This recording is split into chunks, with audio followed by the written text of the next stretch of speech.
Écoutez, bravo d'être aussi nombreux pour discuter de l'agriculture. Je suis content que ce soit un sujet qui intéresse et qui attire. On va parler des défis de l'agriculture européenne. Ce n'est pas simplement les défis auxquels font face les agriculteurs, mais c'est aussi nous tous qui sommes du côté des assiettes.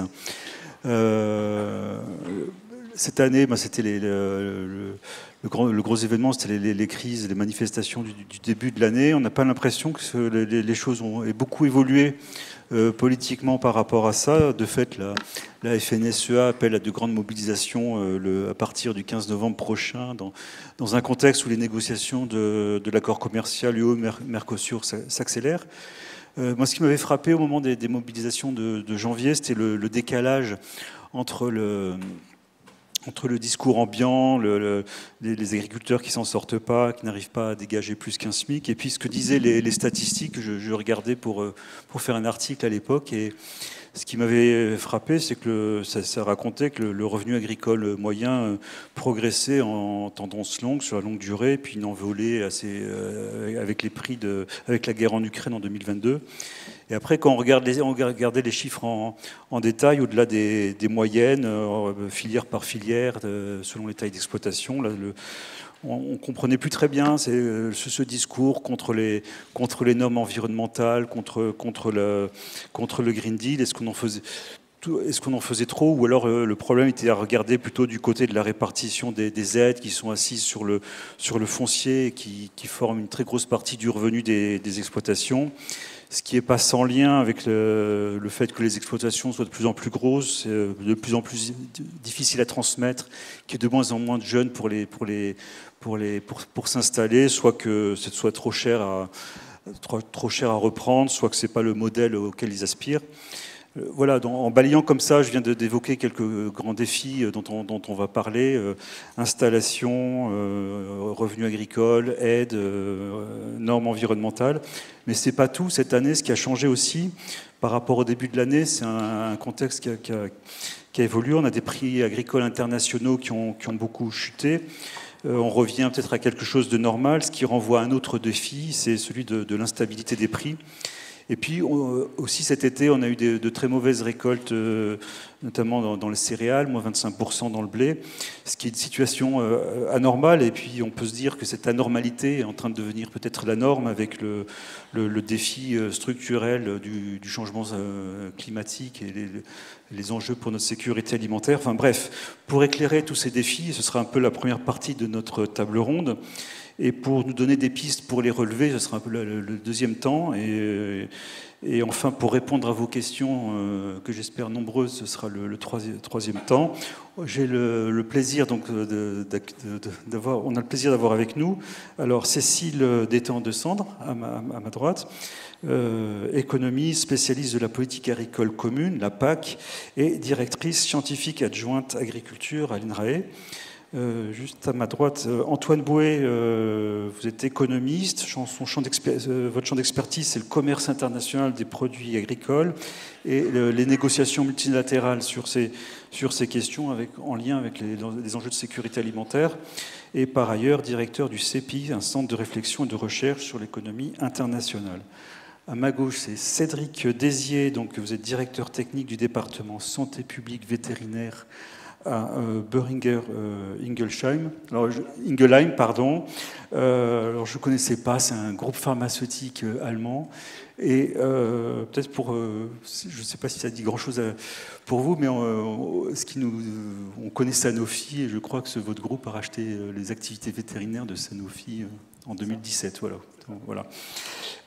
Donc on parlera avec vous de santé animale et le lien élevage, sécurité alimentaire.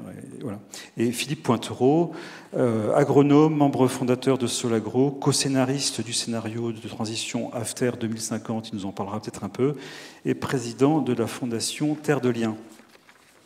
Alors peut-être pour commencer, peut-être repartir un peu de la crise qu'on a connue au début de l'année, en faire un peu un bilan, un diagnostic, et qu'est-ce que ça révèle, de quoi c'est le signe. Au début du mandat d'Ursula von der Leyen, en 2019, on avait des grandes ambitions sur une politique agricole qui réconcilie à la fois les objectifs sociaux, les objectifs de sécurité, environnementaux. Il y avait ce Green Deal avec son volet agricole de la fourche à la fourchette. Et puis aujourd'hui, on a l'impression que tout ça s'effondre. C'est ça là-dessus que j'aimerais que vous nous fassiez un peu un état des lieux, Cécile. Oui, pourquoi on en est arrivé à cette situation très rare, voilà, en balayant un peu l'histoire de la PAC. Bonjour à tous. Alors, on va faire comme si l'agriculture européenne n'avait pas de secret pour vous.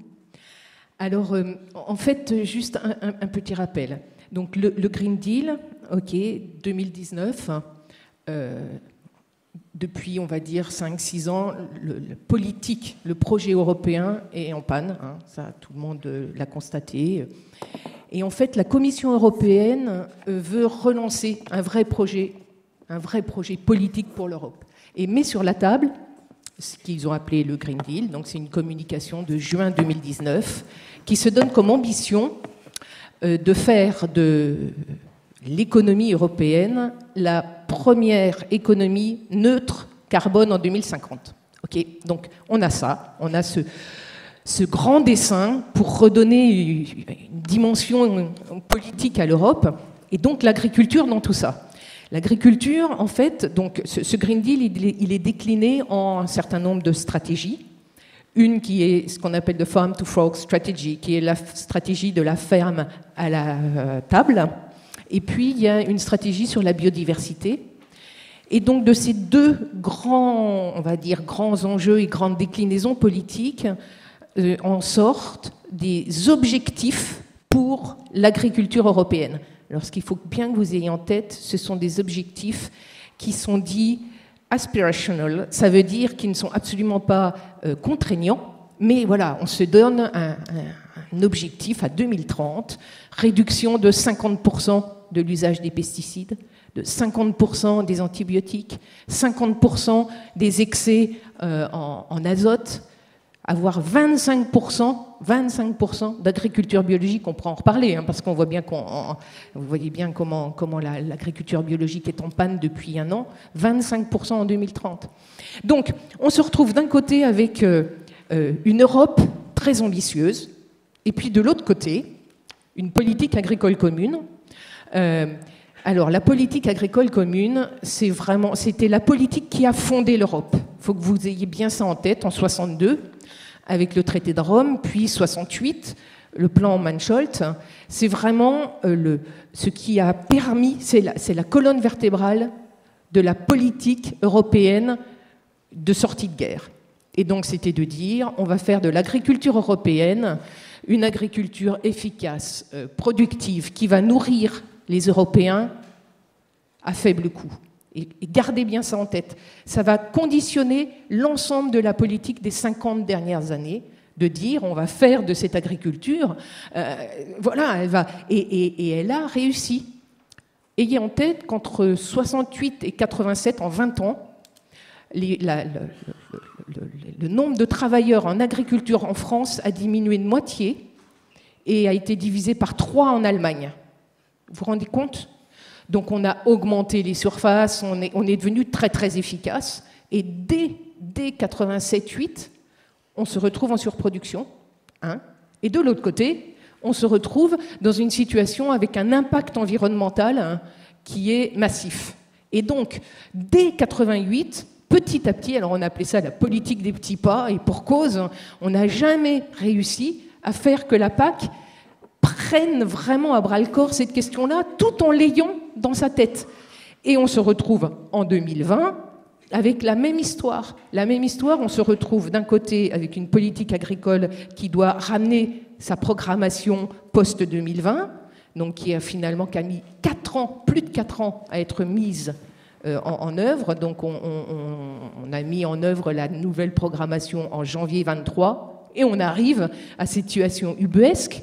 On a une politique agricole en 2023 qui n'est pas au rendez-vous parce qu'en fait, elle n'a pas été construite en même temps. Elle a commencé avant le Green Deal, elle a essayé d'embarquer certains des objectifs du Green Deal et les agriculteurs se retrouvent coincés entre des injonctions où il faut faire plus avec moins d'impact, enfin plus, au moins autant avec moins d'impact environnemental, et une politique qui n'est pas designée pour les soutenir. Et donc, novembre 23, on se retrouve avec une situation en France, mais sur l'ensemble de l'Europe, où les agriculteurs disent « nous, on n'y arrive pas, on ne comprend pas, on ne sait plus ». En fait, le message est brouillé.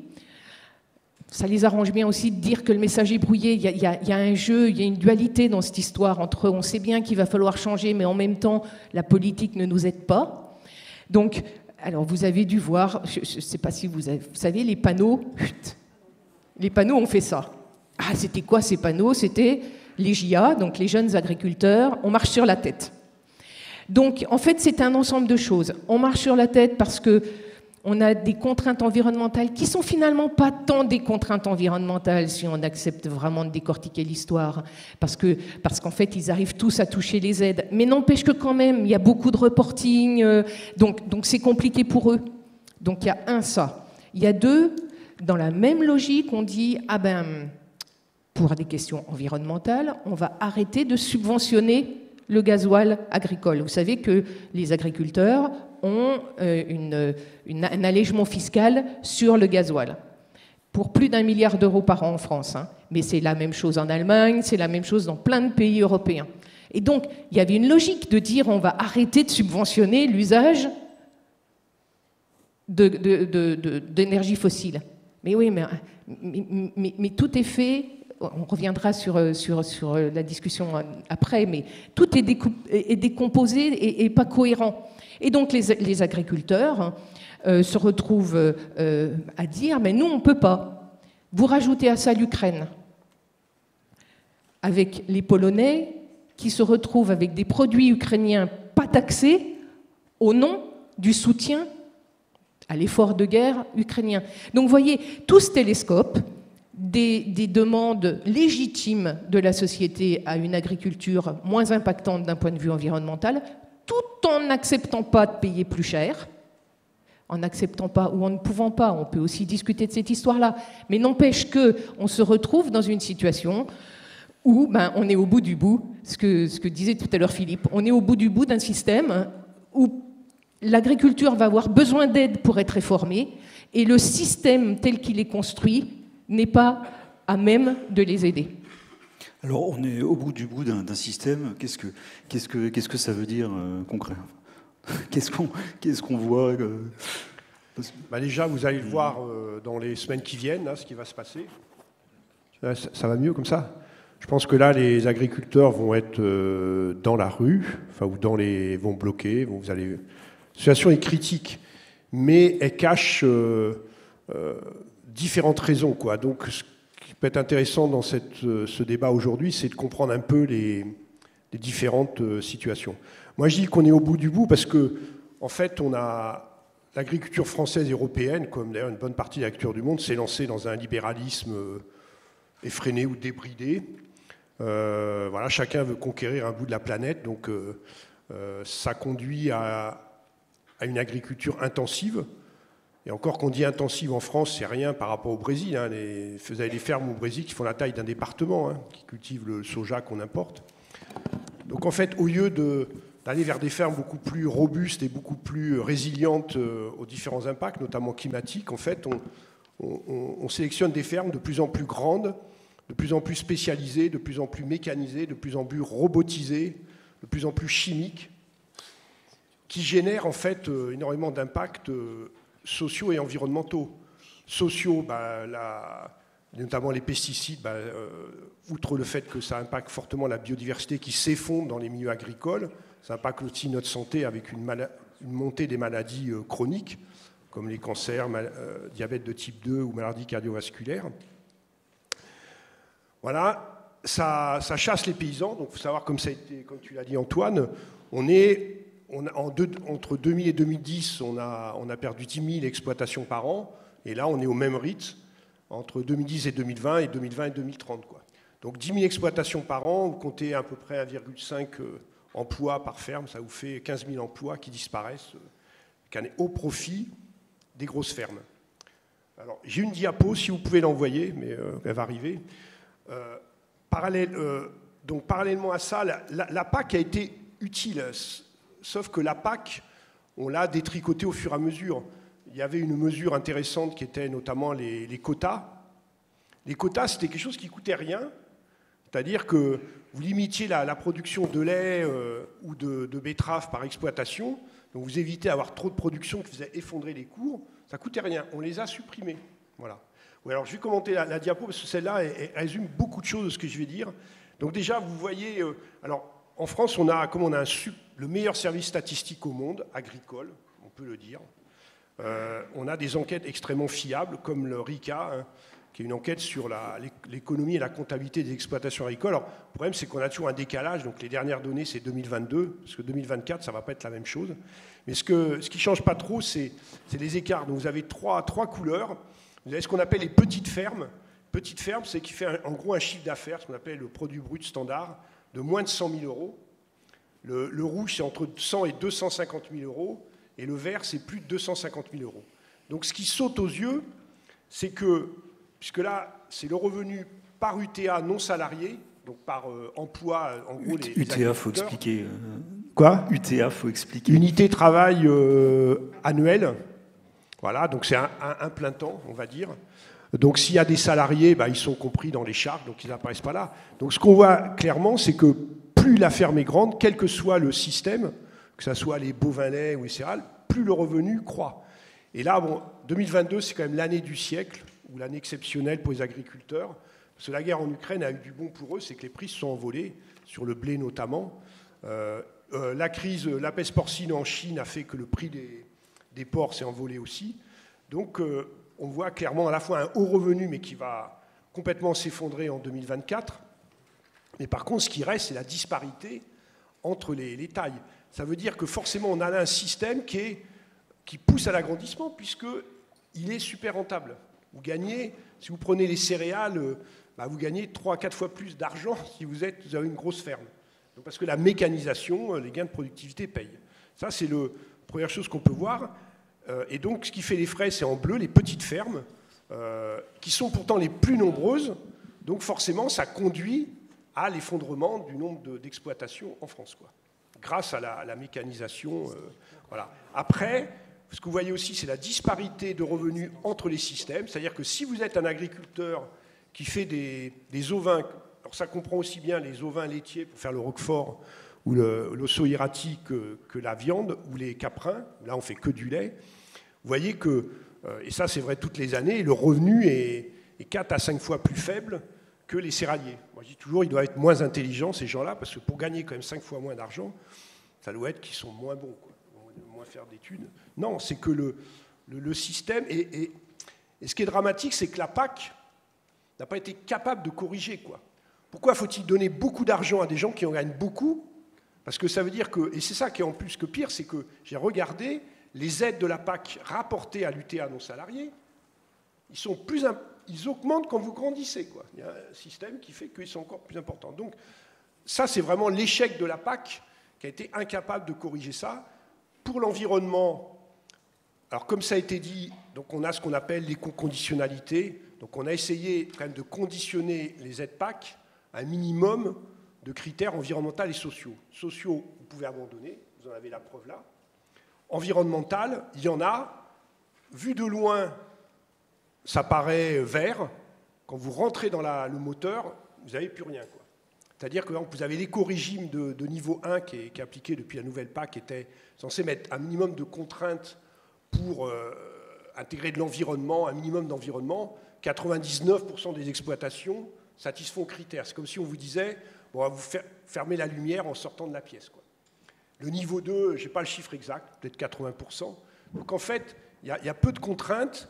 Et en plus, les agriculteurs, en janvier, ont demandé à supprimer une partie des BCAE, les bonnes conditions agro-environnementales, comme l'obligation d'avoir au moins 5% d'éléments d'agroécologie, on va dire. Bon, on pourra entrer en détail si vous voulez. Et ça, ils ont obtenu la suppression. Donc, et d'ailleurs, quand les gens vous disent que ça les freine dans leur revenus, quand vous voyez ça, tous les critères qu'ils ont demandé à être supprimés en 2024, ils étaient en œuvre en 2022. Vous voyez bien que ça ne les a pas empêchés de gagner beaucoup d'argent. Voilà.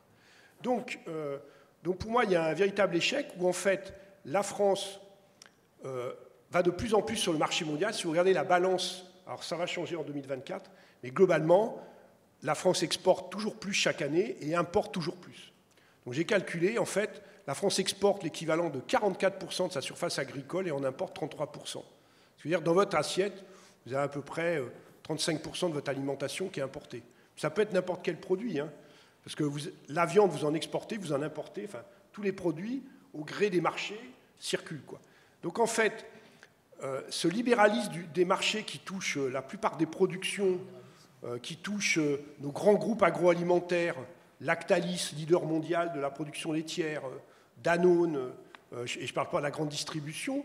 Donc on a joué cette carte du libéralisme, qui profite à certaines années, voilà, mais qui peuvent demain, le cognac, qui marchait super bien, si jamais la Chine commence à mettre des grosses taxes, peut-être qu'ils vont gagner moins d'argent, quoi.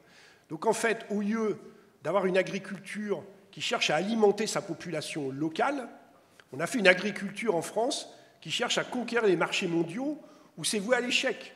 Comment voulez-vous compétiter avec les fermes du Brésil ou d'Argentine qui font des centaines de milliers d'hectares, qui n'ont pas de contraintes environnementales et sociales? Je veux dire, on va être laminé. Voilà. Donc, moi, je pense qu'il faut revenir à une agriculture qui soit connectée avec sa consommation, d'autant qu'on est en train de perdre notre souveraineté alimentaire, dans la mesure où, aujourd'hui, si vous regardez la balance agroalimentaire française, on a à peu près 10% d'excédent. C'est-à-dire que les exportations étaient en 2022 10% ou 2023 au-dessus. Là, 2024, comme les prix des céréales se sont effondrés, la balance commerciale va aussi s'effondrer, les rendements se sont effondrés de blé, moins 25%, c'est 10 millions de tonnes de blé en moins qui va être exporté, donc ça va se jouer. Mais si on regarde les surfaces, c'est pareil, c'est-à-dire qu'on a un solde de 10%, c'est-à-dire qu'on a une capacité de se nourrir 10% supérieure. Mais en fait, comme on a une population qui croît constamment, encore en France, tant mieux, on va dire, je sais pas, mais qu'on perd aussi à peu près 60 à 70 000 hectares de terres agricoles par an. On a perdu 6 millions d'hectares de terres agricoles depuis 1960. Donc ça, c'est pas la PAC, c'est le fait que, finalement, vendre des terres agricoles, ça rapporte 35 fois plus en terrain à bâtir qu'en terrain agricole. Voilà. Donc, et je terminerai là-dessus, donc en plus, donc bientôt, la France ne sera plus exportatrice nette, hein, parce qu'on a stagnation des rendements, comme tu l'as dit, du blé. Le rendement du blé baisse depuis 1995. Population qui augmente, surface agricole qui diminue. Donc, à régime alimentaire constant, on va se retrouver à une situation où finalement on va finir par importer. Donc ce mythe de la France qui nourrit le monde, voilà. Mais après, le plus catastrophique dans notre système, c'est qu'on se dit avoir une agriculture extrêmement performante et on a 11 millions de personnes en France qui sont mal nourries ou qui ne mangent pas à leur faim. C'est quand même un comble. Merci, voilà. Merci beaucoup Philippe. Tu as lancé beaucoup de points. Je rebondis juste sur l'aspect mondialisation, concurrence internationale entre l'Europe, le Brésil. Est-ce qu'on est gagnant, perdant? Comment, en fait, quel diagnostic en fait on peut faire, quoi, Antoine Bouet? Merci pour cette invitation. Alors oui, je vais essayer de brosser un petit tableau statistique. Je vais vous embêter avec des chiffres. Je vais essayer de pas trop en faire quand même. L'agriculture européenne est une très grosse agriculture.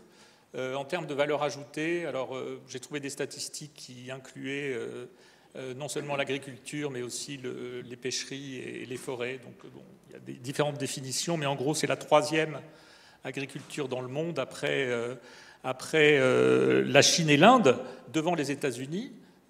Donc devant, il y a des pays qui ont une population beaucoup plus importante que la population européenne. Donc ça veut dire qu'effectivement, par tête, on a une agriculture qui est très productive, hein, quand même. Et la France est le 12e pays. Et alors, on viendra peut-être dans le débat sur le fait que c'est important d'exporter et c'est important d'importer pour justement garantir la sécurité alimentaire, qui est un concept différent de l'autosuffisance. Hein. La sécurité alimentaire, c'est de nourrir la population locale de manière constante. au prix le plus bas possible parce que ça grève le pouvoir d'achat de payer des produits agricoles chers, hein, bien évidemment. Donc vous n'avez pas envie d'acheter votre nourriture à un prix trop élevé. Donc il y a un problème aussi de prix. Donc c'est un problème compliqué parce qu'il faut en même temps rémunérer les agriculteurs. Et donc il faut sécuriser les approvisionnements en nourriture de la population. Donc ça, c'est un objectif central de la politique économique. Et effectivement, on pourrait dire c'est la production locale qui va nourrir la population locale. En fait, c'est très dangereux de faire ça parce que ça peut être très cher d'abord. Et puis en plus, c'est de plus en plus dangereux tout simplement parce qu'il y a quelque chose qui se passe qui est le changement climatique. Et le changement climatique, ça veut dire qu'il va y avoir des événements météorologiques extrêmes qui vont arriver de plus en plus. Et donc, ça veut dire que les rendements agricoles vont fluctuer de plus en plus. Et donc, face à ça, on a deux solutions possibles. Soit, effectivement, on s'approvisionne localement. Donc, on a moins de sources d'approvisionnement parce qu'on fait plus de confiance à la production agricole locale. Mais ça veut dire à ce moment-là que quand il y a une sécheresse localement, qu'est-ce qu'on fait ? Soit alors on diversifie les approvisionnements et donc le commerce international peut être intéressant. Et donc il y a eu des études qui ont effectivement se sont projetées sur le futur et ont essayé de voir avec le renforcement du changement climatique, le renforcement de l'impact que ce changement climatique aura sur les rendements agricoles. Quelle est la meilleure des solutions ? C'est plutôt de effectivement multiplier les sources d'approvisionnement pour sécuriser en fait des approvisionnements. On a eu un exemple qui est un exemple qui ne vient pas du changement climatique, mais de la géopolitique. Parce que maintenant, en plus, on a des problèmes géopolitiques qui sont très importants. On a eu l'invasion de l'Ukraine par la Russie et la mer Noire qui était pratiquement interdite sur le trafic maritime. Or, c'est un axe de circulation très important pour les céréales, pour les oléagineux, pour les fertilisants. Ce qui s'est passé, c'est qu'il y a un pays comme l'Égypte, qui a un régime alimentaire basé sur le blé, qui s'approvisionnait massivement par le biais de la mer Noire. Eh bien, il y a eu une disruption, une rupture dans les approvisionnements en blé en Égypte, et il y a eu effectivement une explosion des prix agricoles. Donc, en fait, les autorités égyptiennes se sont aperçues qu'il fallait qu'elles diversifient les approvisionnements. Il y a effectivement de l'agriculture locale, elle n'est pas assez développée pour nourrir la population locale. On doit donc faire appel à du blé, par exemple, qui vient de l'étranger. Il vaut mieux diversifier les approvisionnements, et donc c'est effectivement les Sud-Américains qui ont pu vendre en Égypte et approvisionner finalement, après une forte période de tension, la population locale. Donc vous voyez que, en fait, le gros problème qu'on se pose, c'est est-ce qu'il faut nourrir la population locale à partir de la production locale ? Ça peut être intéressant, mais c'est risqué. C'est risqué pour des raisons climatiques, et puis c'est risqué aussi pour des raisons géopolitiques. Donc c'est vrai qu'en fait, il y a des stratégies dont on parlera peut-être plus tard, notamment au niveau de l'Union européenne, qui sont des stratégies de résilience. On essaye de mettre en place une résilience, non seulement au niveau de la vente de la production agricole locale, mais aussi de l'approvisionnement. Qu'est-ce qu'on fait ? On essaye de faire, au niveau de l'Union européenne, des accords de libre-échange. Donc, il y a cet enjeu aussi dans les accords de libre-échange qui est un enjeu de résilience et qui est une stratégie voulue par l'Union européenne dont on va pouvoir peut-être parler plus tard. Oui, Cécile, vous vouliez... Oui, non, je voulais juste attirer votre attention sur cette question vraiment importante que vous avez entendue politiquement sur sommes-nous souverains, sommes-nous autonomes, sommes-nous avec une sécurité alimentaire ? Il faut arrêter de se faire peur. L'Europe, elle a de quoi nourrir sa population. Le vrai problème, c'est sa dépendance aux intrants. Et c'est ce point-là sur lequel il faut vraiment que vous soyez alertés. C'est que le modèle agricole français et européen tel qu'il est fait actuellement, avec des apports en azote, des apports en produits phyto, que l'on ne produit pas. Et ceci, on est complètement dépendant, alors de l'urée, et donc cette dépendance, elle est vraiment importante. Elle n'est pas tant le blé, on aura toujours assez de blé pour se nourrir. Hein. Je ne crois absolument pas qu'il faut s'amuser à se faire peur là-dessus, sauf que pour le produire, au-dessus, on est dépendant des intrants. Je pense que le mot dépendance, moi je suis vétérinaire et je viens du monde agricole, hein, mon grand-père était paysan en Charente. Le mot dépendance est ce qui m'a le plus choqué dans ce milieu-là. Les agriculteurs, ceux qui nous nourrissent, ils sont dépendants de plein de choses. Ils sont dépendants du climat, ils sont dépendants, est-ce que les Russes vont nous fournir des engrais, ils sont dépendants de plein de choses et j'ai l'impression qu'on les laisse un peu tout seuls là-dedans, moi ma perception. Et les gens qui nous nourrissent aujourd'hui, j'ai l'impression, en Europe et en France, ils sont en souffrance. Mais moi, ce qui me donne de l'espoir, c'est que je pense qu'on a moyen de les aider. Ils ont besoin d'aide et je pense qu'on peut les aider, nous. Parce que moi, je pense que le contexte global, vous l'avez tous compris. Mais si on regarde un petit peu ce qui s'est passé en début d'année en France, les paysans sont descendus... Et quand je parle de paysans, c'est très respectueux hein, dans ma bouche, ce terme-là. Les paysans sont descendus dans la rue parce que dans le sud-ouest, il y a un moucheron qui a amené un virus. La maladie hémorragique virale qui touche les bovins, qui historiquement ne touchait que les rennes.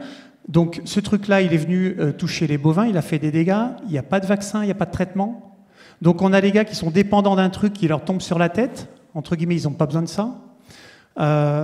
Mais on a moyen de les aider. Qu'est-ce qu'on fait? Alors moi je travaille aujourd'hui, j'ai été praticien pendant 10 ans dans les Landes. Depuis 20 ans, je suis dans l'entreprise qui s'appelait initialement Merial et maintenant Boehringer Ingelheim. Nous fabriquons des vaccins pour les animaux. Je suis d'une génération, quand je suis né, en France, il y avait la fièvre afteuse, il y avait la rage. Hein, la rage, elle a été éradiquée en 1998, la fièvre afteuse en 1981.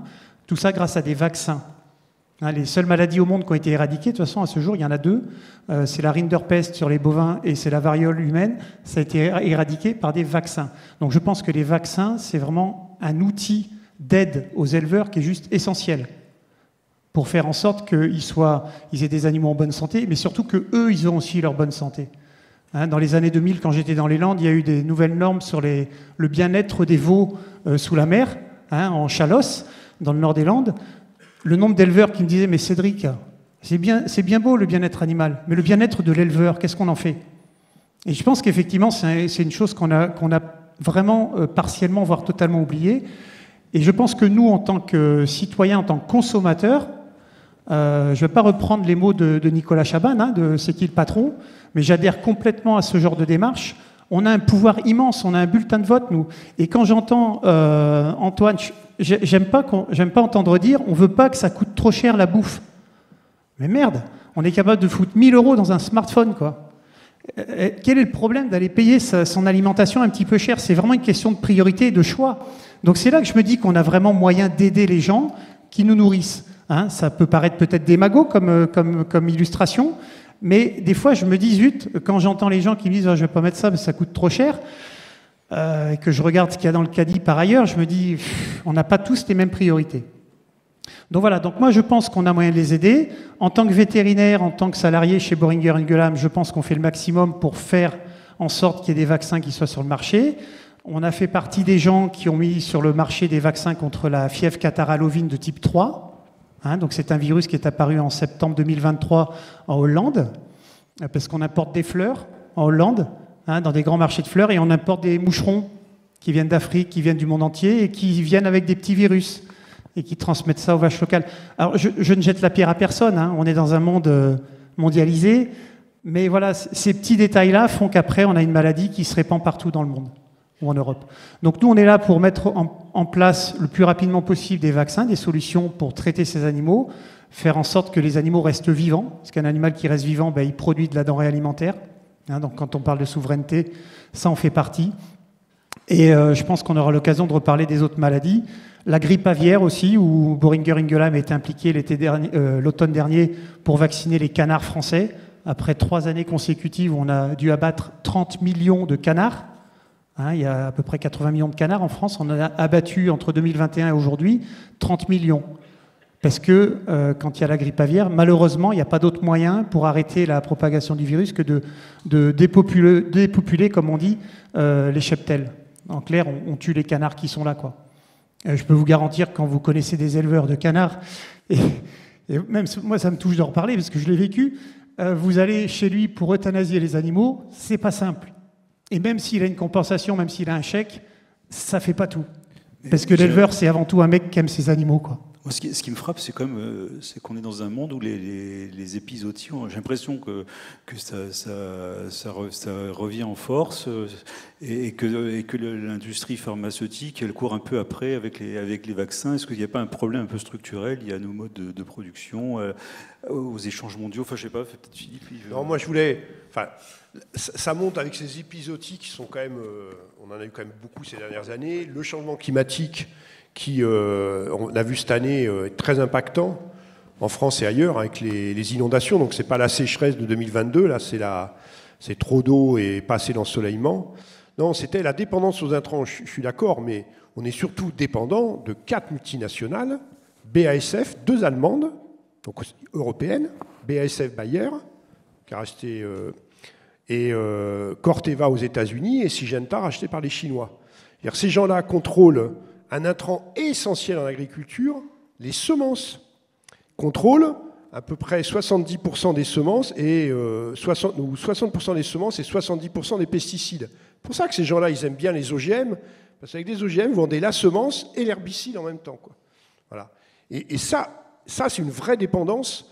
Ces gens-là n'ont qu'un objectif, c'est que l'agriculteur paye tous les ans sa semence, alors que la semence devrait être un bien public. L'INRA, enfin, les pouvoirs publics ont lâché la sélection des semences, tout a été privatisé, et maintenant, il faut raquer. Avec les nouvelles technologies comme CRISPR-Cas9, on va avoir en débat prochainement les nouveaux OGM issus de la mutagénèse et non plus de la transgénèse. Donc on les a déjà en France. La plupart des tournesols semés en France sont des OGM. Ils ont été interdits par le Conseil d'État, ils sont toujours cultivés. Donc le vrai problème qu'on a aussi en France, en Europe, c'est que la loi n'est pas appliquée. On n'applique pas la loi, notamment environnementale. Donc forcément, moi je dis un peu, même s'il y a une vraie situation économique difficile en agriculture, c'est un peu l'open bar. C'est-à-dire que là, on renverse toutes les pancartes, moi je veux bien, mais enfin elles sont toujours toutes renversées, quoi. Est-ce normal que... Ça veut dire qu'en fait, on peut faire ce qu'on veut. Donc maintenant, qu'est-ce qu'ils vont faire? Ils vont les enlever. Ils vont pousser plus loin, on peut détruire la MSA, on peut détruire l'OFB. Donc on est une situation où les gens sont à bout, sauf qu'ils se trompent de qui est le responsable de ça. Moi je pense qu'il est responsable de ça, c'est la dépendance à ces grands groupes qui font la loi. Hein. Je veux dire, c'est quand même des milliards d'euros que les agriculteurs doivent dépenser chaque année de semences et de pesticides, et chaque année toujours plus. De l'énergie, là, c'est vrai que sur l'engrais azoté, on dépend des Russes, massivement. Voilà.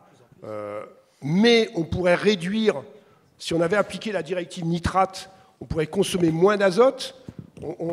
On dit, OK, le blé, mais enfin, qu'est-ce qui nous empêche de cultiver un peu plus de soja qui fixe l'azote de l'air au lieu d'importer massivement du soja du Brésil et d'Argentine? Enfin voilà, en fait, l'agriculture, elle a été, comment dire, je vais mettre vampirisée, mais par les industries de l'amont et par les industries de l'aval. Et en fait, plus le libéralisme, et aujourd'hui, c'est pour ça que je dis, je reviens on est au bout du bout, c'est-à-dire que l'agriculteur ne maîtrise plus grand-chose.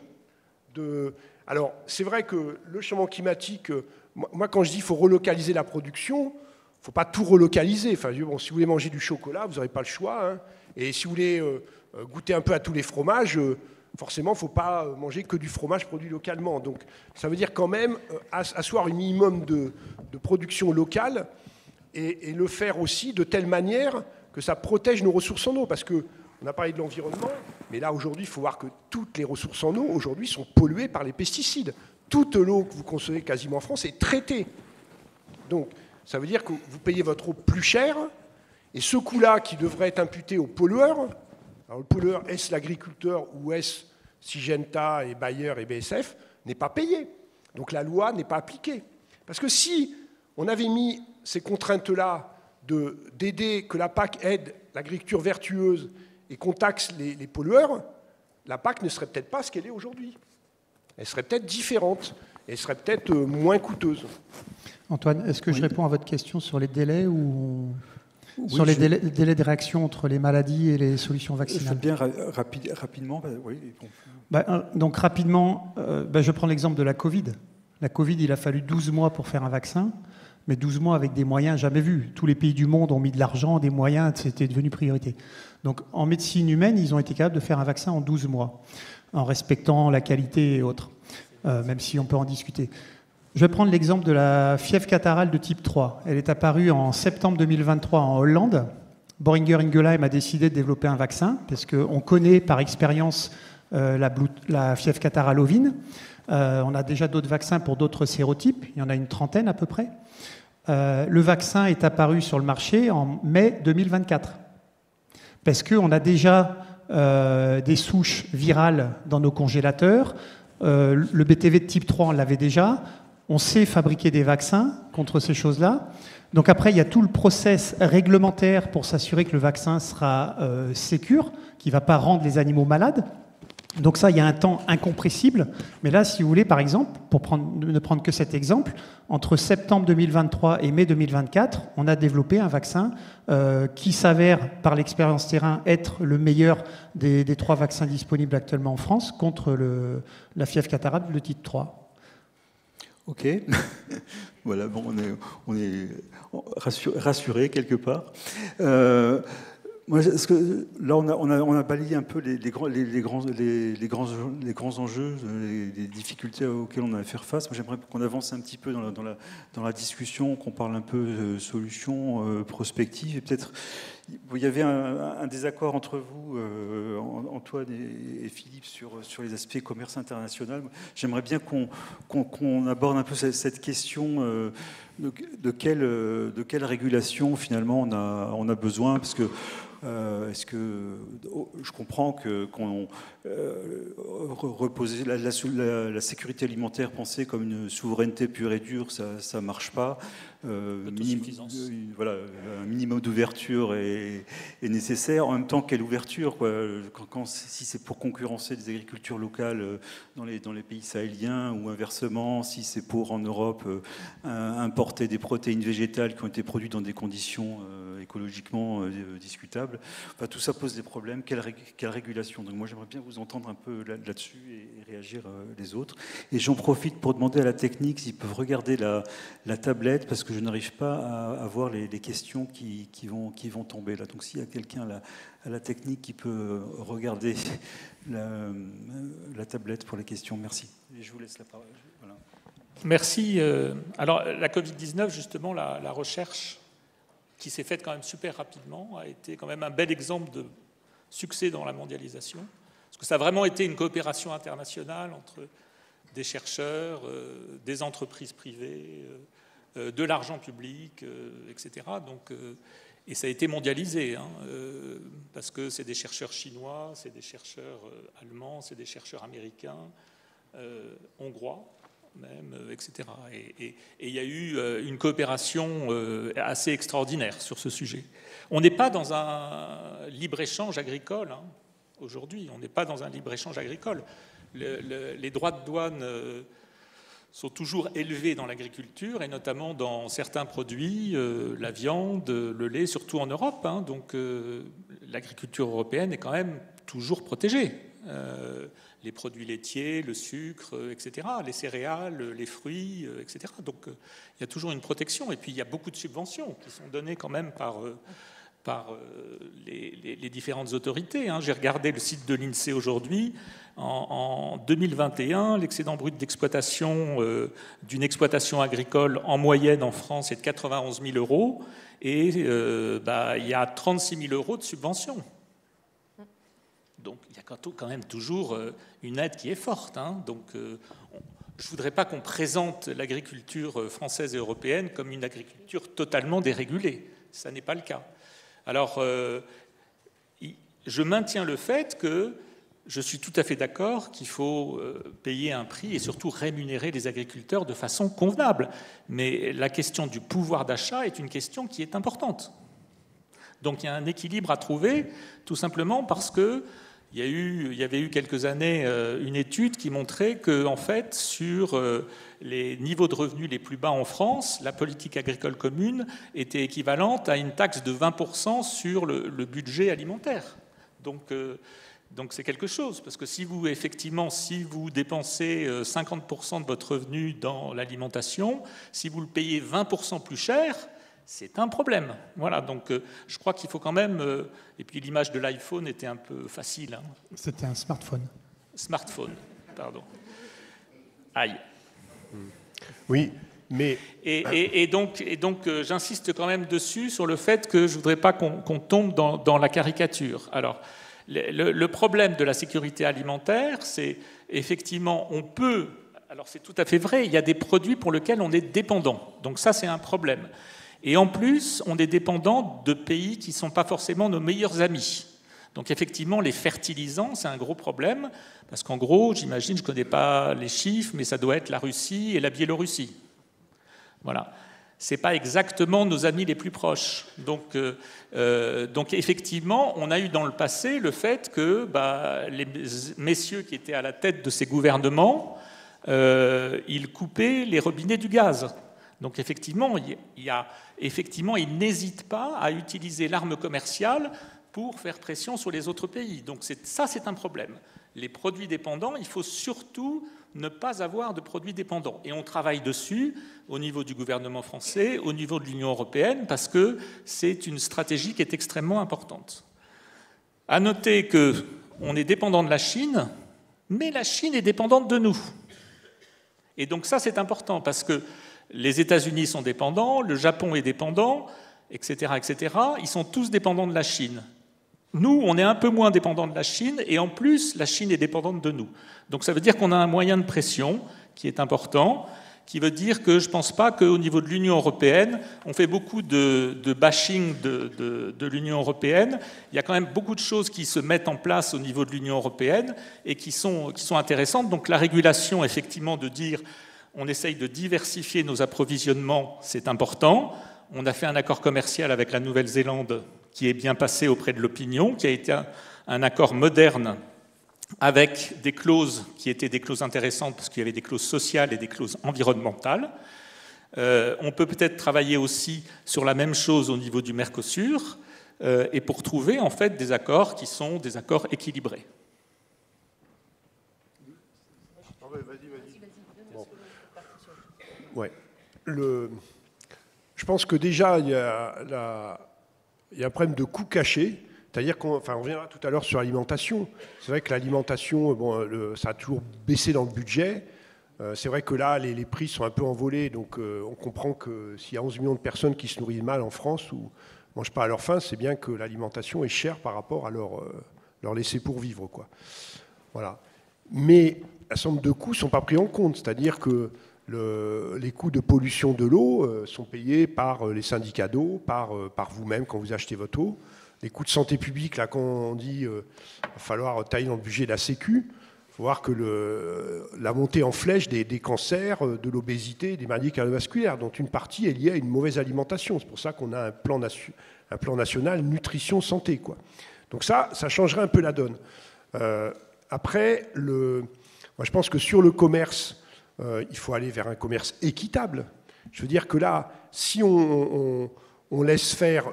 On ouvre, par exemple, on va ouvrir le Mercosur, où là, vous produisez de la viande au Brésil à des coûts imbattables, qui ne sont pas forcément de mauvaise qualité, j'en sais rien, mais en tout cas, vous allez détruire l'économie d'élevage en France, parce que les coûts sont beaucoup plus élevés. Donc, et c'est de la viande, on n'a pas besoin d'avoir de la viande du Brésil, par exemple. Voilà. Et donc, le problème, c'est que quand vous ouvrez les marchés, c'est le plus fort qui va gagner, quoi. Et le plus fort, il ne gagne que s'il baisse ses conditions sociales et environnementales. Donc, vouloir jouer dans cette cour, ça veut dire amener notre agriculture, comme c'est le cas aujourd'hui, qui revendique, c'est la moins de contraintes possibles, moins de contrôle. Pourquoi on donnerait 9 milliards d'euros à l'agriculture sans aucune contrainte sociale et environnementale? Moi, je ne suis pas d'accord. Je veux dire, si on donne de l'argent public, c'est pour que cette agriculture aille dans le sens qu'on souhaite. Le sens qu'on souhaite, c'est une agriculture qui ne pollue plus, une agriculture qui maintienne des paysans dans les campagnes. Nous, on va avoir une campagne qui va se vider, et une agriculture qui se prépare au changement climatique, qui soit plus résiliente, quoi. Je voudrais rebondir sur les propos de Philippe. la politique agricole commune, c'est une politique sectorielle, d'accord? C'est une politique de l'offre. On soutient et on subventionne des types de production en contraignant très peu, finalement, sur l'environnement. Et donc, on se dit, on peut faire une PAC mieux disante, environnementalement parlant, mieux, avec des instruments mieux construits. Tout ça, on est d'accord et on pourra revenir dessus. Ce qui est vraiment très important dans ce que dit Philippe, c'est qu'on ne peut pas faire porter l'ensemble de la transition nécessaire de nos systèmes agricoles et alimentaires sur l'agriculture. Il y a une partie qui est les politiques alimentaires. On va dire les choses, il faut les dire. L'Européen moyen, le Français moyen a une diète qui n'est pas soutenable. Nos protéines d'origine animale ont une part beaucoup trop importante dans notre diète. Donc il y a toute une question d'éducation, mais osons les gros mots, quoi. Je veux dire, de normes, de politiques d'incitation pour modifier nos diètes. Est-ce que c'est à la PAC, est-ce que c'est à l'Europe de le faire? C'est une vraie discussion qu'il faut qu'on ait. C'est-à-dire à quel niveau, quel est le niveau optimal d'intervention sur les différents éléments sur lesquels on veut jouer. Si on veut jouer sur le changement climatique, des politiques d'adaptation et d'atténuation, ce sont des biens publics globaux. Et donc, le niveau d'intervention optimal, c'est le niveau du dessus. Dans un monde parfait, ça serait au niveau mondial. On est bien d'accord qu'on n'a pas, on voit bien, hein, ça ne marche pas, mais au moins au niveau européen. Donc, toutes les politiques environnementales sur le changement climatique, elles doivent être pilotées par l'Europe. Et il ne faut pas les donner aux États membres. Vous les donnez aux États membres, vous allez vers du moins-disant à coup sûr. Après, sur la partie alimentaire, est-ce qu'une politique alimentaire doit être européenne? Ben ça, c'est une vraie histoire. C'est-à-dire, est-ce que finalement, il n'y a pas d'externalité spatiale? C'est pas parce que moi je mange mal, enfin les Français mangent mal que les Allemands mangent mal. Vous voyez, il n'y a pas. Donc il y a toute une partie des instruments de politique alimentaire qui doivent être à la main des États membres.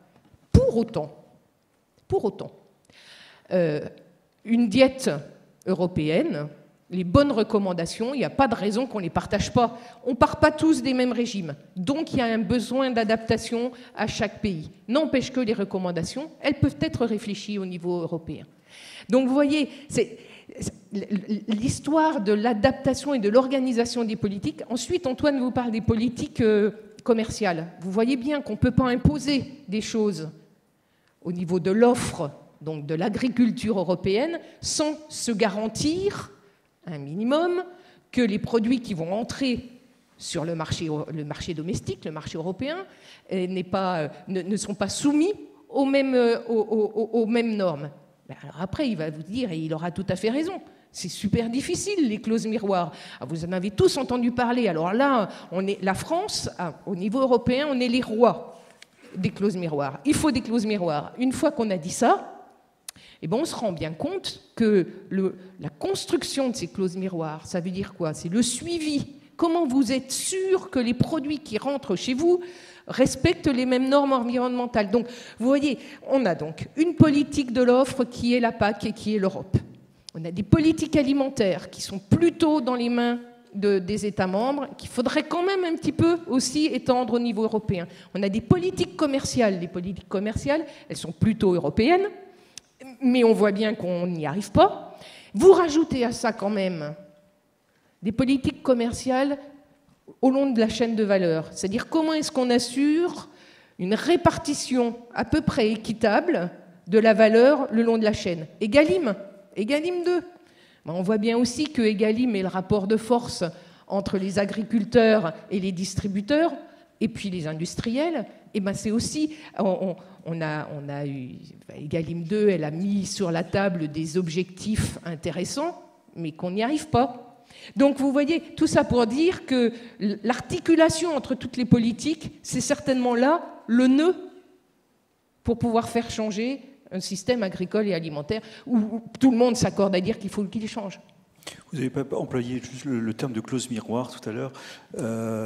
Et je rebondis sur une question que quelqu'un a posée. Est-ce que ces normes qu'on s'applique en Europe, elles sont imposées aux pays dont on importe? Aujourd'hui, quelle est la réalité et pourquoi c'est si compliqué? Mais déjà, est-ce qu'on le fait? Est-ce qu'on taxe, ou on impose les mêmes normes? Est-ce que ces clauses miroirs, elles existent, ou c'est juste un projet? Et deuxième partie de la question, pourquoi on n'y arrive pas? Alors, je vais essayer de répondre. Je voudrais juste d'abord dire que tout à l'heure, j'ai oublié de mentionner qu'une des régulations importantes, c'est de mettre en place une taxe carbone. Pourquoi? Parce que je pense que les deux objectifs essentiels de l'économie mondiale, c'est d'assurer la sécurité mondiale, la sécurité alimentaire au niveau mondial et de lutter efficacement contre le changement climatique. Et en fait, la taxe carbone, c'est la meilleure des solutions au niveau mondial. Alors, c'est peut-être un peu utopique, mais c'est la meilleure des solutions, tout simplement parce que c'est vrai que en fait, le commerce de produits agricoles et alimentaires pose un problème, puisqu'on émet du carbone en transportant. Mais en fait, une grande partie de ce commerce est hyper efficace. Notamment les porte-containers. Si on ramène au kilogramme transporté, les émissions de CO2 sont extrêmement faibles. Et en fait, le problème, c'est que si on achète à l'étranger des produits qui, pendant leur processus de production, ont été beaucoup plus économes de carbone, eh bien, sur l'ensemble du cycle de vie du produit, on économise du carbone. Vous voyez? Donc, on a un jour comparé un agneau allemand à un agneau néo-zélandais acheté en Allemagne. Eh bien, en fait, celui qui émet le moins de carbone, c'est l'agneau néo-zélandais. Parce que les conditions d'élevage sont extrêmement favorables à la non-émission de carbone et le transport ne coûte pratiquement rien en termes d'émissions de carbone. Donc ça paraît bizarre. Et ça veut dire la chose suivante, ça veut dire qu'il ne faut pas mettre des taxes douanières sur les produits qui viennent de l'étranger. La meilleure des politiques, c'est de mettre une taxe carbone dans le monde entier. Et là, effectivement, on va... faites attention, je ne dis pas tout à l'heure, je ne dis pas que tous les produits qui viennent de l'étranger sont plus économes en carbone. J'ai pris juste un exemple concernant l'achat en Allemagne d'un agneau néo-zélandais comparé à un agneau allemand. Donc c'est très spécifique. Dans la majorité des cas, il faut acheter localement. Mais le problème, c'est les émissions de carbone. Il faut s'attaquer à la source du problème, et c'est les émissions de carbone. Je voudrais dire aussi que les accords Union européenne-Mercosur, ce n'est pas que la question des agriculteurs. C'est aussi la question des industriels, c'est aussi la question des entreprises qui travaillent dans les services, c'est aussi la question des consommateurs, des citoyens européens. Parce que c'est un accord entre l'Union européenne et le Mercosur, et non pas les agriculteurs français et le Mercosur. Donc voilà. Et en fait, a priori, comme avec le CETA, il y a des agriculteurs et des gens qui travaillent dans l'alimentation qui vont profiter de cet accord en France. Par exemple, dans les produits laitiers, par exemple, dans les céréales, par exemple, dans les vins et spiritueux. Et ça peut être pour des résultats qui sont importants. Alors, les clauses miroirs, ça pose le problème suivant. Ça pose le problème que... Non. En fait, on essaye de les négocier, de les mettre en place. Ce qu'on peut faire, c'est quand un produit est importé, il y a des normes sanitaires et phytosanitaires. Donc, il doit respecter, effectivement, des certaines caractéristiques. Donc, s'il y a des résidus en aflatoxine, on peut introduire un produit qui vient de l'étranger, tout simplement parce qu'il peut provoquer un cancer. Bon. Donc, il y a des normes sanitaires. Maintenant, vous ne pouvez pas imposer une méthode de production. L'Organisation mondiale du commerce ne permet pas d'imposer une méthode de production à l'étranger. Bon. Par contre, vous pouvez éventuellement dire, là, il y a un problème environnemental. Il y a quelques années, en Californie, on importait du thon du Mexique et on attrapait ce thon au Mexique avec des filets qui étaient un peu spéciaux et qui tuaient les dauphins. Bon. On a commencé, donc les États-Unis ont dit, on interdit ce produit. Il y a eu une plainte du Mexique à l'OMC en disant, c'est pas possible de dire tout simplement parce que le thon qui vient du Mexique ne peut pas être différencié du thon qui vient d'un autre pays et qui a été attrapé dans des bonnes conditions. Donc ce que je veux dire, c'est que vous ne pouvez pas dire c'est la méthode de production qui va nous permettre d'interdire un produit. Par contre, vous pouvez dire attention, là il y a un problème environnemental. Donc effectivement, sur la santé des dauphins, sur la mortalité des dauphins, vous pouvez dire ce produit est dangereux. À ce moment-là, l'OMC dit, c'est l'article, je crois, 21 de l'Organisation mondiale du commerce, on peut effectivement dire on met une interdiction tout simplement parce que ça met en danger une population animale. Donc on peut, dans les caractéristiques du produit, interdire un produit.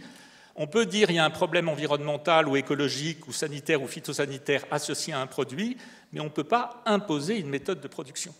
Et on ne peut pas interdire du bœuf au motif que ça retire de l'activité à des producteurs européens. Non.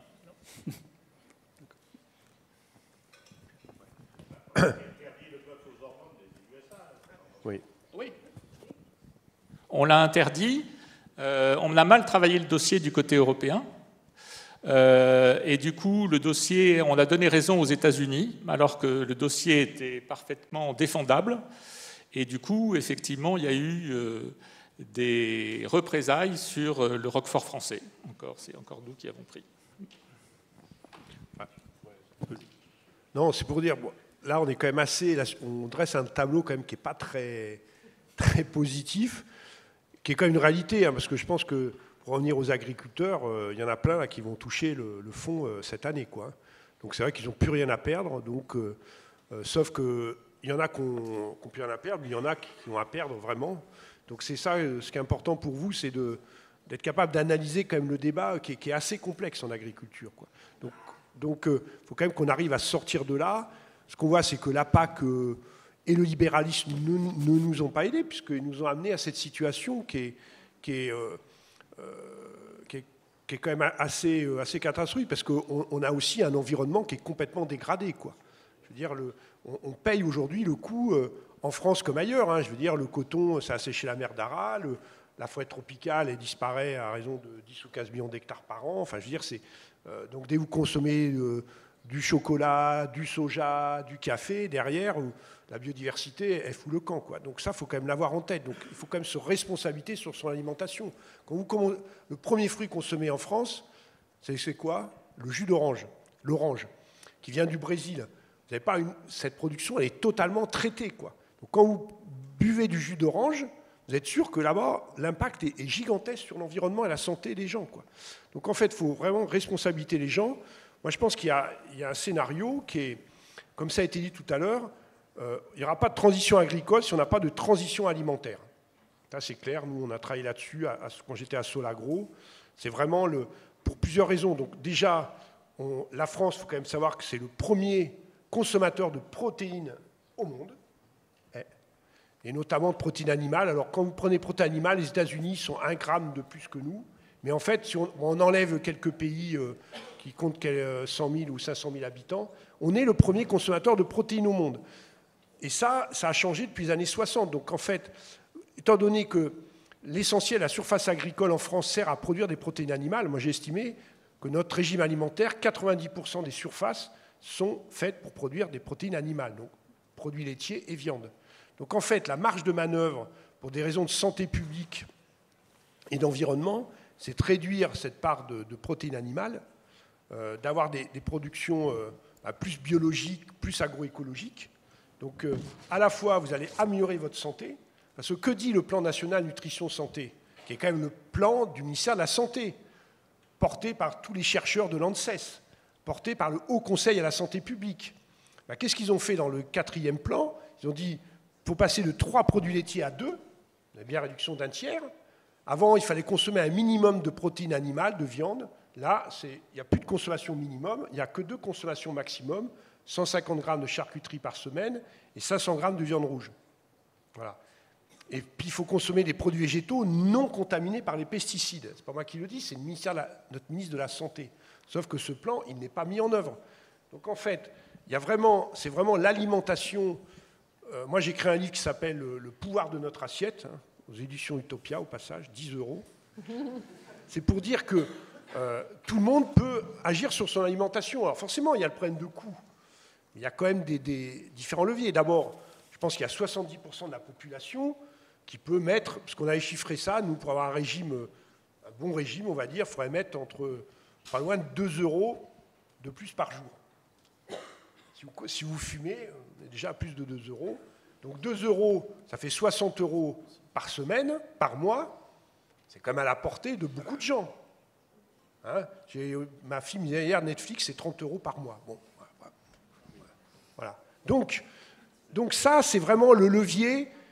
Changer l'alimentation. Et derrière l'alimentation, ce n'est pas que plus de produits biologiques, plus de protéines végétales. C'est aussi des produits de saison. C'est aussi du commerce équitable.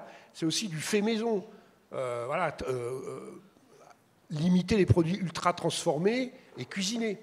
Voilà. Si on ne réussit pas ça, on n'y arrivera pas. Et ça, non seulement l'agriculture s'est intensifiée, mais il faut quand même savoir que l'agroalimentaire, et puis Uber Eats et tout ça qui vous disent, j'adore la pub dans le métro à Paris, qui date un peu, c'est on vous livre n'importe où, n'importe quelle heure, et on voit un beau garçon qui est avec son petit bol un peu végétal.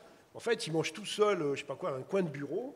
Ah, c'est pas ça ce qu'on veut demain, quoi. D'accord ? Donc en fait, parce que c'est la consommation qui tire l'agriculture. Donc l'agriculture, elle peut s'adapter, elle peut produire des produits de qualité, elle peut produire local, si derrière, il y a un nouveau deal avec les consommateurs.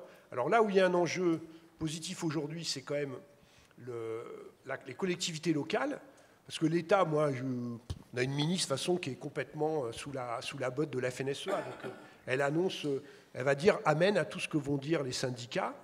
Voilà. D'autant plus dans un concept d'élection des chambres d'agriculture en janvier, donc tout le monde va se tirer une boue. Les collectivités locales, elles ont des problèmes à résoudre. Elles ont des problèmes de qualité de l'eau. Donc elles peuvent créer des contrats avec les agriculteurs pour dire, OK, vous changez vos pratiques, vous réduisez vos pesticides, et nous, on vous achète vos produits, on fasse des marchés publics, notamment pour alimenter la restauration collective. Parce qu'il faut savoir que la restauration collective, elle devrait déjà être 20% de bio, on est à 6%. Donc on va être obligé d'attaquer l'État pour non-respect de la loi. Ça y est, c'est parti. Hein, maintenant, on fait tous les ans, on attaque l'État sur ils n'appliquent pas la loi, on les attaque parce qu'il n'y a que ça. Voilà. Et donc ça, c'est un vrai levier. Et la restauration collective, voilà, les élus peuvent faire des choses. Ils peuvent faire des choses sur l'installation des agriculteurs, ils peuvent faire des actions sur les marchés de plein vent, sur la maîtrise foncière. Vous avez plus de 100 collectivités aujourd'hui qui sont en train de produire leurs propres légumes. Ils achètent des terres, ils salarient leur maraîcher, et le maraîcher de la commune produit les légumes pour la restauration collective de la commune. Voilà. Donc il y a tout un tas d'initiatives positives qui émanent quand même aujourd'hui beaucoup plus des collectivités locales et des consommateurs, mais c'est vrai que ça ne suffira pas face à tout ce qu'on vient de dire, quoi. C'est-à-dire que pour lutter contre la puissance de l'agroalimentaire en termes de publicité, je veux dire, si vous ne maîtrisez pas les semences demain, vous êtes foutu aussi. Je veux dire, il faut quand même savoir que le levier de l'agroécologie, c'est le contrôle des semences, qui est en train de nous échapper totalement. Voilà. Donc là, c'est des vrais points faibles, mais à la fois, moi je pense que via l'alimentation, on peut faire accompagner les agriculteurs à changer leurs pratiques. Il faudra certainement, ça coûtera peut-être plus cher, mais demain vous payerez peut-être moins cher votre eau. Vous sauverez la Sécu. Voilà. Pour décrypter certains messages subliminaux de notre ami Philippe. Le pourquoi la question des protéines animales et de la part des surfaces qui sont mobilisées pour la production animale. En fait, il y a toute une partie de prairies permanentes, voilà, donc les animaux, et notamment les ruminants, sont à l'herbe, et là, pour la biodiversité, c'est plutôt une bonne nouvelle, et tout ça fonctionne bien. Mais le souci, c'est que, alors Philippe va me contrôler, mais 70%, 75% des surfaces des terres arables, donc les céréales, elles sont mobilisées pour nourrir Les animaux, en particulier monogastriques, mais pas que, puisque voilà. Donc c'est pour ça que quand il dit l'essentiel, et oui, la grande majorité des terres agricoles, en fait, sont mobilisées pour élever les animaux. Voilà, donc ça c'était la première chose que je voulais décrypter. La deuxième chose, il vous a parlé comme ça en passant des élections de chambres. Donc en fait, des chambres d'agriculture, chambres départementales puis les chambres régionales, qui sont donc les instances qui permettent de piloter l'agriculture dans les départements et dans les régions, ce sont les représentants des agriculteurs, d'accord ? Et il va y avoir des élections. Ces élections, elles ont lieu en janvier. Et ces élections, c'est très très important pour la représentation et pour les syndicats agricoles. Et il ne vous a pas échappé que lors de ces crises de début d'année, en fait, il y a eu une tension très forte entre deux syndicats, le syndicat majoritaire, la FNSEA, et un syndicat minoritaire, 20 000 agriculteurs, mais qui a été très très présent, qui est la coordination rurale, qui avait fait une seule chambre départementale. Et en fait, ils ont eu un lobbying et un poids très très fort. Et donc, le vrai combat qui se développe tout de suite, c'est qui va gagner les chambres départementales, parce que derrière, ce sont des politiques agricoles. Et soyons clairs, la coordination rurale, sa politique agricole, elle n'est pas très en faveur du Green Deal. Certainement encore pire que la FNSEA. Donc c'est important de décrypter la question politique. Je voulais dire une dernière chose sur les outils dont on a Tout à l'heure, Philippe, il a dit, c'était vraiment important, si on arrive à transformer le système, alors, par exemple, on aura moins de coûts, par exemple, de dépollution de l'eau. La vraie question, elle est là, elle est d'arriver à faire financer la transition agricole par d'autres sources financières que la seule PAC et les concours nationaux qui sont les subventions et les suppressions de taxes. C'est quoi ? C'est d'arriver à mettre au jour des coûts évités. Si l'agriculture est plus respectueuse de l'environnement, alors on a des coûts évités de dépollution, des coûts évités de santé. Ça se chiffre. Et ça permet de mobiliser des fonds pour ce qu'on appelle en particulier des paiements pour services environnementaux.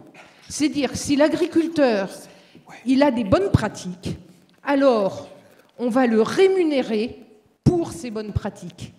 Et ça, c'est faire mieux que la PAC, parce que tout de suite, la PAC, ce qu'elle fait ce qu'on appelle des MAEC, des mesures agri-environnementales et climatiques. Et qu'est-ce qu'elle fait ? Elle paye juste le manque à gagner. C'est-à-dire, vous faites un petit peu mieux et on vous paye juste ce que ça vous coûte en plus ou ce que ça vous fait rapporter en moins. Et l'idée, c'est de payer, donc de rémunérer au-dessus des coûts. Et donc de permettre aux agriculteurs d'avoir d'autres sources de financement. Et ça, c'est vraiment un point important qui, pour l'instant, n'est pas porté par la PAC, parce que, alors, l'OMC va nous dire que ça ne rentre pas dans la bonne boîte. Alors ça, c'est plus la spécialité d'Antoine, mais voilà, comment est-ce qu'on est sûr que ça rentre dans les bonnes boîtes de l'OMC ? Mais n'empêche qu'il y a des marges de manœuvre pour qu'on puisse aider les agriculteurs à pratiquer autrement, non pas en les subventionnant, mais en les rémunérant pour leur action.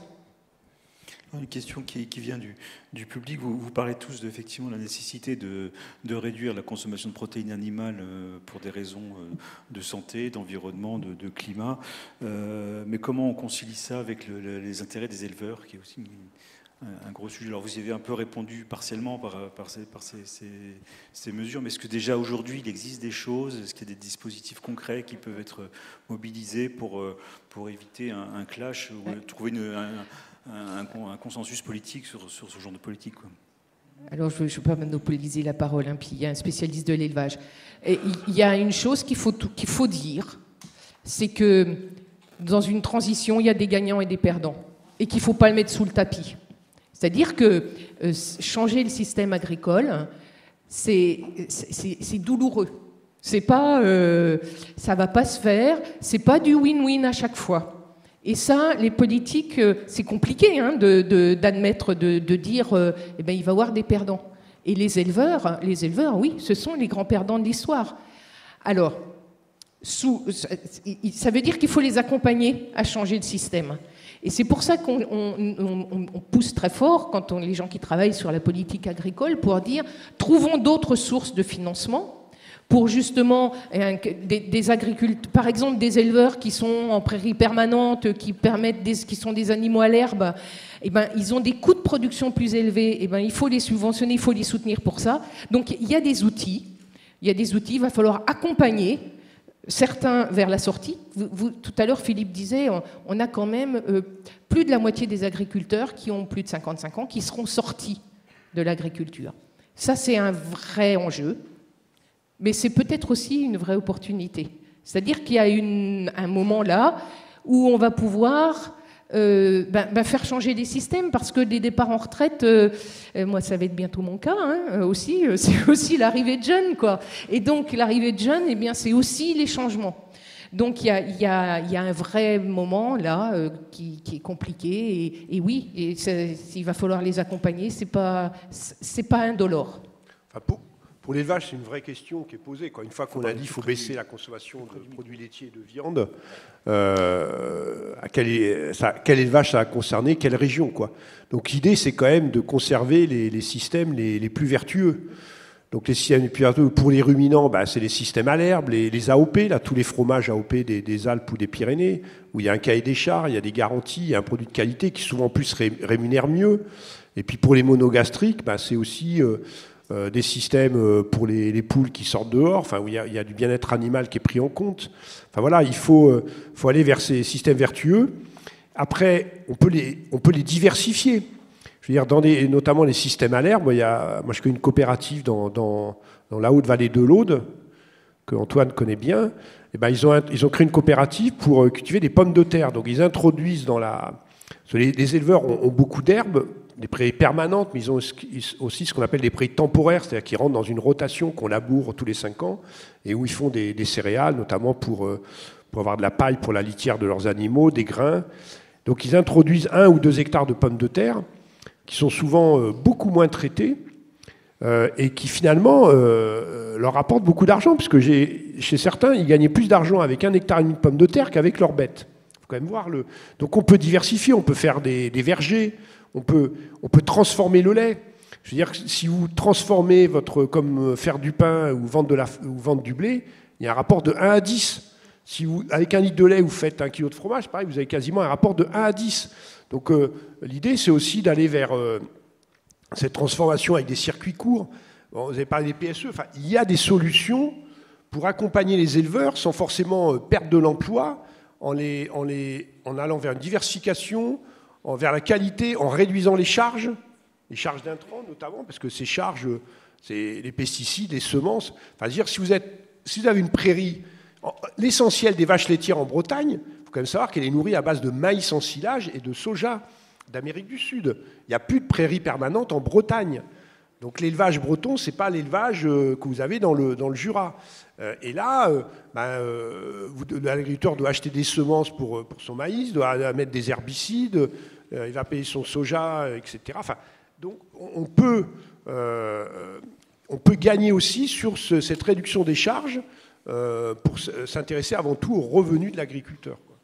Mais cette agriculture vertueuse, elle a un prix parce qu'elle intègre les externalités environnementales qui ne sont pas intégrées dans le système dominant. Et du coup, comment moi, consommateur, je reviens à la question du consommateur, je vais aller vers ces produits. Un auditeur dit, un participant dit, pourquoi on laisse les produits bio plus chers que les non bio et les produits plus carbonés sont moins chers que les carbonés, etc.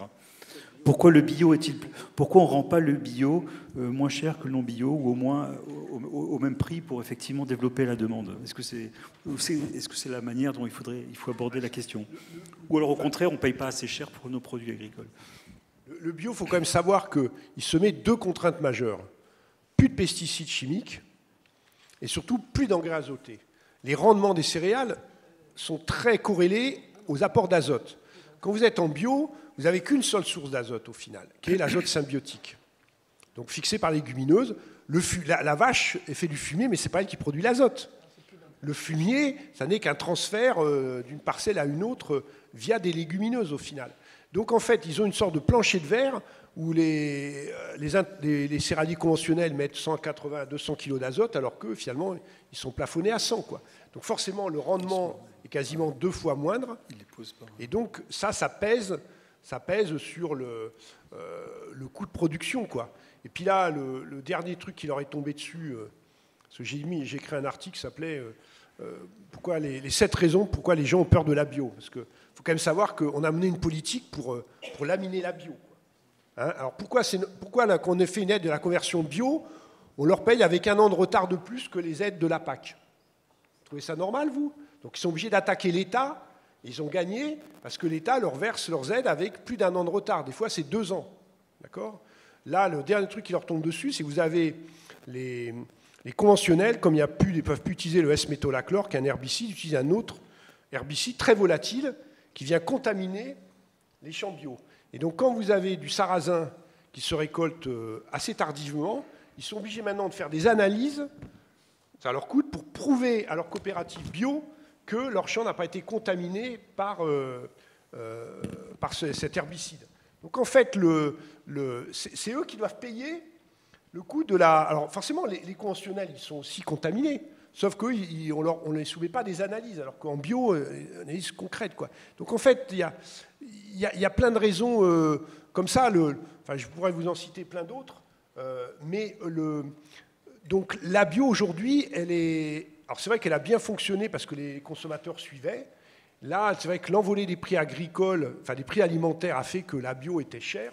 Bon, là, c'est en train de rebaisser. La question que posait quelqu'un dans la salle, c'est pourquoi finalement ne pas mettre le bio au prix du enfin, rendre le bio compétitif par rapport au non bio et lui faire une place sur le marché, une place qu'il n'arrive pas à avoir aujourd'hui. Non, mais le bio est aidé. Il ne faut pas dire que le bio n'est pas subventionné. C'est pas vrai. Il est aidé, mais il reste plus cher. Le bio est soutenu à la conversion. Mais il reste plus cher pour le consommateur. Voilà. Alors, le bio est soutenu à la conversion. Ça veut dire quoi? Ça veut dire qu'un agriculteur qui veut se convertir à l'agriculture biologique, pendant 5 ans, il perçoit une subvention à l'hectare selon le type de production. Avant 2018, en France, il y avait une aide au maintien qui a été supprimée parce que, de facto, on peut suivre la logique du législateur il y avait un développement des surfaces en agriculture biologique, et donc il s'est dit, d'un côté, le marché était plutôt porteur, donc en fait, une fois la conversion faite, parce que pendant 3 ans, un agriculteur, quand il se convertit, il faut que vous sachiez que pendant les 3 premières années, ces produits, donc il subit les diminutions de rendement, mais il ne peut pas vendre en bio. Il ne vend en bio que sa 4e récolte. Donc on l'aide pendant cette conversion. Et l'idée du législateur, c'était de dire, une fois ce temps passé, le marché va prendre le soutien et va payer ce surplus. Donc c'est ce qu'on appelait le consentement à payer du consommateur pour un produit qui serait mieux disant d'un point de vue environnemental. Alors, Philippe vous a donné certains éléments. Donc, il y a grosso modo entre moins 30 et moins 50% de rendement selon des types de production. Par exemple, en œufs, les œufs, c'est à peu près, ils s'en tiennent, hein, ils s'en sortent pas si mal en termes de coûts de production. Par contre, vous faites du cochon ou vous faites du blé, c'est terrible. Je veux dire, les rendements s'effondrent. Donc, il y a ça. La deuxième chose qui a été beaucoup mise sur le tapis étaient des questions de marge des distributeurs.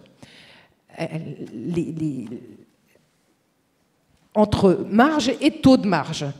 Grosso modo, le distributeur disait « Ah mais moi, je mets les mêmes taux de marge sur l'agriculture biologique et l'agriculture conventionnelle. » Étant entendu que les coûts d'achat étaient plus élevés, ben je ne vous dis pas. C'était exponentiel. Donc on se retrouvait avec des coûts donc avec des marges des distributeurs bien plus élevées. Mais alors leur réponse était c'est le même taux. Ben oui, mais non, mais ça colle pas. Donc on avait ça. Et puis quand il y a eu l'inflation et donc les coûts alimentaires qui ont vraiment augmenté, mais qui ont augmenté de façon, il faut pas se leurrer, ils vont pas rediminuer. Ça c'est pas vrai. Il faut pas croire que l'alimentation elle va rediminuer. Eh bien, qu'est-ce qui s'est passé? Il y a eu aussi réduction des linéaires. Si vous allez vous promener dans les grandes surfaces en France, parce qu'en France, à peu près la moitié des produits en agriculture biologique, ils sont distribués via la grande distribution, d'accord? Eh bien, ils ont réduit les linéaires, et donc, résultat des courses, on vous en offre moins, donc vous en achetez moins aussi. Donc, l'histoire, elle est vraiment super compliquée. Alors, faut-il subventionner l'agriculture biologique au maintien? C'est une vraie discussion qu'on a avec notamment la Fédération nationale de l'agriculture biologique, parce qu'il faut que vous sachiez que dans la PAC, il y avait 370 millions lissés sur 5 ans par an pour le soutien à la conversion. Il se trouve que là, ça ne va pas vous être échappé que les agriculteurs sont beaucoup plus frileux à la conversion. Résultat des courses, il y a un petit pécule, puisqu'en fait, les gens ne s'installent plus. Et la vraie inquiétude des agriculteurs biologiques, c'est qu'est-ce qu'on va faire de cet argent-là? Est-ce qu'on va pouvoir, nous, le mobiliser pour pouvoir ne pas se déconventionner, c'est-à-dire pouvoir continuer de vivre, ou bien est-ce que ça va retourner dans l'escarcelle de l'agriculture conventionnelle? Est-ce que, peut-être une dernière question, il reste 3 minutes, est-ce que l'agriculture conventionnelle est davantage subventionnée que le bio ou pas? C'est une question qui est posée. Ce qui est un peu compliqué. Enfin, oui, en volume, puisqu'en fait, dans l'éco-régime, donc dans cette partie, dans le premier pilier de la PAC, il y a un top-up, enfin, il y a un supplément payé à l'agriculture biologique, qui est peanuts, qui est 20 € à l'hectare. Donc oui, ils ont un petit peu plus, mais donc ils sont soutenus à la conversion, mais pas à la hauteur du coût supplémentaire de production. Enfin, moi, je suis pas sûr qu'il y ait plus de subventions à l'agriculture biologique. Hein. Là, le problème, c'est qu'on n'a pas de données statistiques. Je vous ai montré le RICA. Il n'y a pas de stratification sur le bio. Parce que comme les bio, c'est 10% des surfaces et c'est quand même pas loin de 12% des exploitations, mais on n'a pas de données spécifiques à part des filières. On n'a pas les résultats. Parce qu'il y a aussi plein d'autres coûts là. Il faut quand même savoir que le colza conventionnel, aujourd'hui vous mettez quand même 8,5% dans vos carburants, vous avez des agrocarburants, hein, que ce soit l'éthanol pour l'essence ou le diester pour le gasoil, qui sont d'origine agricole, pour une grande partie importée, pour une partie produite en France. Et là, il y a des soutiens indirects à la culture du colza. Non, mais il faut comparer ce qui est comparable. Si tu compares des coûts, enfin des produits comparables, des productions comparables, ils ont un petit top-up qui ne couvre pas leur surcoût, mais il y a un petit top-up. Oui. Antoine Bouet, vous voulez sur un sujet tout à fait différent. Oui. En fait, sur une minute. Alors, une minute. Il y a, sur un sujet, sur la régulation du commerce mondial. Il ne vous a pas échappé qu'il y avait aujourd'hui une élection très importante aux États-Unis. Si Donald Trump passe et s'il met en application ce qu'il a promis, c'est la fin de l'Organisation mondiale du commerce. Or, l'Organisation mondiale du commerce, contrairement à ce qu'on croit souvent en France, c'est un instrument de régulation du commerce parce qu'il émet des règles, parce que, par exemple, il consolide les droits de douane que vous pouvez mettre sur un produit. Par exemple, il arbitre les disputes commerciales. C'en est fini avec Donald Trump. Donc, par exemple, si vous exportez des tomates ou des produits laitiers vers le Canada, etc., et qu'aujourd'hui il y a un droit de douane de 10%, demain, ce droit de douane pourra passer à 100%, sans aucun problème, s'il n'y a plus effectivement d'Organisation mondiale du commerce. Donc, l'Organisation mondiale du commerce, en plus, si on ne veut plus faire de libéralisation commerciale, l'Organisation mondiale du commerce obtempère, puisqu'il n'y a plus de libéralisation commerciale depuis 2001. Tout simplement parce que les pays ne le veulent pas. Donc c'est une organisation démocratique. Donc il faut faire attention parce que c'est très important. L'élection d'aujourd'hui, dont on n'aura les résultats que dans quelques jours, est une élection qui peut avoir des répercussions très importantes. Merci. Excusez-moi, donc ça veut dire c'est les plus forts c'est les plus gros qui gagnent. Là, si vous avez plus un arbitre, ça veut dire que c'est les plus gros qui s'imposent, donc les États-Unis, la Chine, l'Union européenne. Merci pour effectivement de rappeler cet enjeu sur la régulation internationale. Je crois qu'on a balayé un peu tous les sujets, de la question effectivement de régulation du commerce, le type d'agriculture qu'on subventionne et à quelle hauteur, la question du consommateur et de l'évolution de nos habitudes alimentaires. Je pense qu'on a tous compris qu'une agriculture durable, ça passait aussi par un changement dans nos assiettes, avec un débat qu'on n'a peut-être pas réussi à vraiment trancher, c'est sur le prix, est-ce qu'il faut payer moins, plus, avec la question est-ce qu'il vaut mieux mettre moins d'argent dans son smartphone et davantage dans son alimentation ou pas. Donc c'est des débats que je pense qui sont récurrents et qui reflètent bien un petit peu les débats actuels. Voilà. Bon, écoutez, un grand merci. Et j'espère qu'on se retrouve pour une prochaine édition pour approfondir.